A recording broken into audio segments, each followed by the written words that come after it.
দক্ষিণ এশিয়ার আকাশ শক্তির ভারসাম্যে বড় পরিবর্তনের ইঙ্গিত দিচ্ছে ভারতের নতুন যুদ্ধবিমান পরিকল্পনা।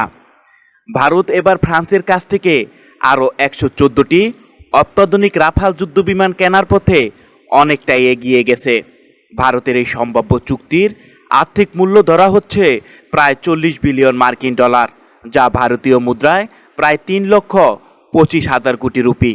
বিশ্লেষকদের মতে এটি শুধু একটি যুদ্ধবিমান কেনার চুক্তি নয়, বরং ভারতের সামরিক আধুনিকায়ন, দেশীয় প্রতিরক্ষা শিল্প এবং কৌশলগত জোট শক্তিশালী করার একটি বড় পদক্ষেপ।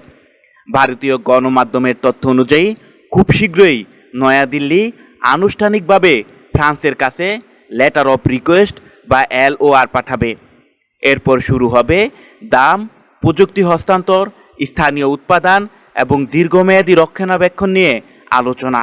সবচেয়ে গুরুত্বপূর্ণ বিষয় হলো ভারত এই প্রকল্পের প্রায় 50% দেশি উৎপাদন চায়, অর্থাৎ নতুন রাফাল যুদ্ধবিমানের বড় একটি অংশ ভারতের ভিতরেই তৈরি হতে পারে।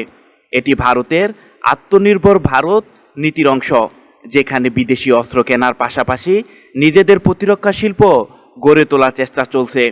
বর্তমানে ভারতীয় বিমান বাহিনীর হাতে রয়েছে মাত্র 29 থেকে 31টি স্বকীয় স্কোয়াড্রন, কিন্তু ভারতের সামরিক পরিকল্পনা অনুযায়ী তাদের প্রয়োজন অন্তত 42টি স্কোয়াড্রন। এই ঘাটতির কারণে দ্রুত নতুন যুদ্ধবিমান যুক্ত করার চাপ বাড়ছে। বিশ্লেষকদের মতে নতুন 114টি রাফাল যুক্ত হলে ভারত আরও 6 থেকে 8টি নতুন স্কোয়াড্রন গঠন করতে পারবে। ফলে পাকিস্তান ও চীন দুই দিকের সম্ভাব্য সামরিক পরিস্থিতি মোকাবেলায় ভারতের সক্ষমতা উল্লেখযোগ্যভাবে বাড়বে। ধারণা করা হচ্ছে ভারত রাফালের সর্বাধুনিক S4 সংস্করণ নিতে পারে। এই সংস্করণে থাকবে উন্নত রাডার, আধুনিক ইলেকট্রনিক ওয়ারফেয়ার সিস্টেম, উন্নত নেটওয়ার্ক যুদ্ধ সক্ষমতা এবং দূরপাল্লার আকাশ যুদ্ধ প্রযুক্তি।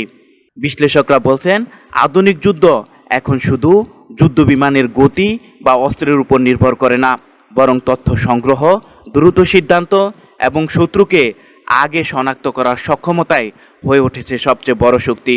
আর সেই দিক থেকে রাফালকে ভারতের ভবিষ্যৎ আকাশযুদ্ধ কৌশলের গুরুত্বপূর্ণ অংশ হিসেবে দেখা হচ্ছে।